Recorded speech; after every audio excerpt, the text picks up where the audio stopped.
If you're into luxury, you've probably seen those videos by now that your luxury bag is secretly being made in China. The takeaway, you're not paying for craftsmanship, but you're paying for branding, 1000% markups, and a well-crafted story. While that's not entirely false, it's definitely not the whole story.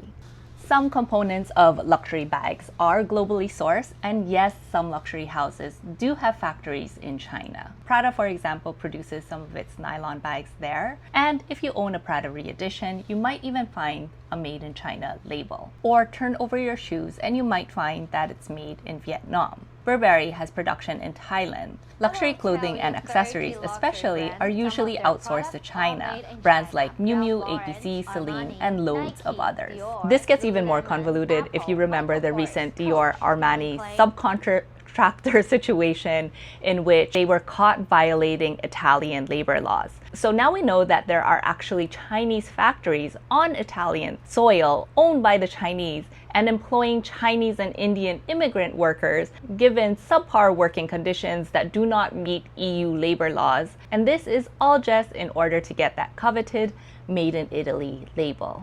So now we know that luxury brands are doing a little hocus pocus behind the scenes while still raising prices. And what do we do in retaliation? Well, apparently we go out and we buy the knockoffs, or what some sellers like to call the real thing, just without the label. The problem with videos like this is that they position themselves as insiders, hinting that they have direct access to original factories making luxury goods, when in fact they're just pushing their own agenda, which is to sell as much knockoffs as they can. The truth is, most of these sellers are middlemen, people who speak better English and know how to market. And if you look closely, most of them are copying or just re-uploading each other's videos. Even amongst the sellers themselves, there's no consistency, just a scramble to go viral and cash out. If you still don't believe me, here's something to really think about. If these sellers were the actual factory supplying Hermes, a $280 billion company, do you honestly think that they would risk losing that relationship over some TikTok orders? Even 1% of Hermes' business would be worth $2.8 billion. No legitimate supplier is risking that type of money just to sell bags online. So now it turns out we're being played by both sides.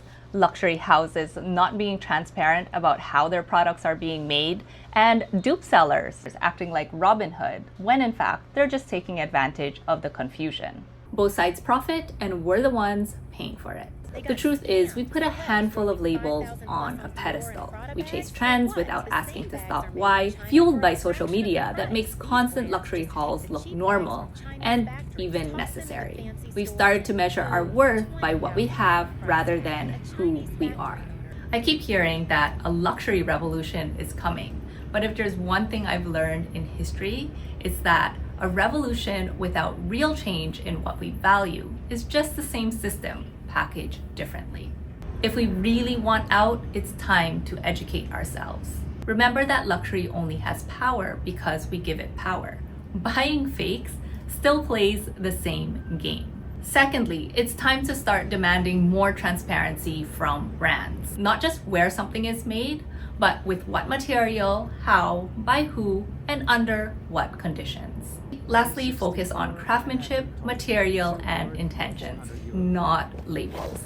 Next time you're eyeing a luxury item, stop and ask yourself, do I want this because it's well made or because it's well marketed? Thanks for watching, and in my next video, I'll go through some lesser known brands that I think are worth taking a look at.